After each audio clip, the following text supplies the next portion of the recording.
Welcome to our channel. Today we how to log into Prefect, orchestrate data workflows step by step clearly. Open your web browser.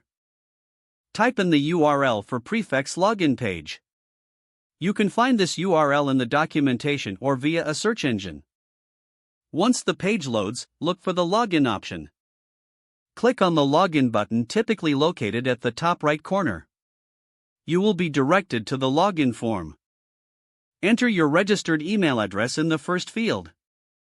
In the second field, input your password. Double-check that both your email and password are correct. If you've forgotten your password, click on the Forgot Password link. Follow the instructions provided to reset your password. After entering your credentials, click the Sign In button.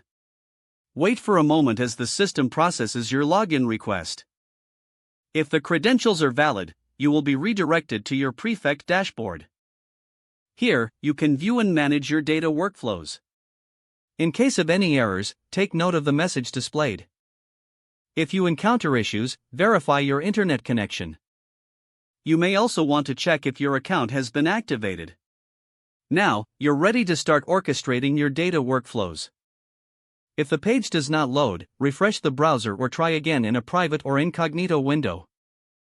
Make sure you are using the correct email address, then retype it carefully to avoid small typos. If your password is not accepted, use the reset option and create a new strong password you can remember.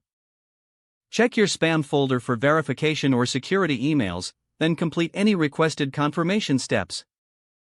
Enable two-factor authentication if available to improve account security and reduce unauthorized access risk. After signing in, review your profile details so your contact information and settings are accurate and current. If you see an error message, note it down and try again after restarting your device and internet connection. Log out when you finish, especially on shared devices, to keep your account and payment information secure. If the page does not load, refresh the browser or try again in a private or incognito window.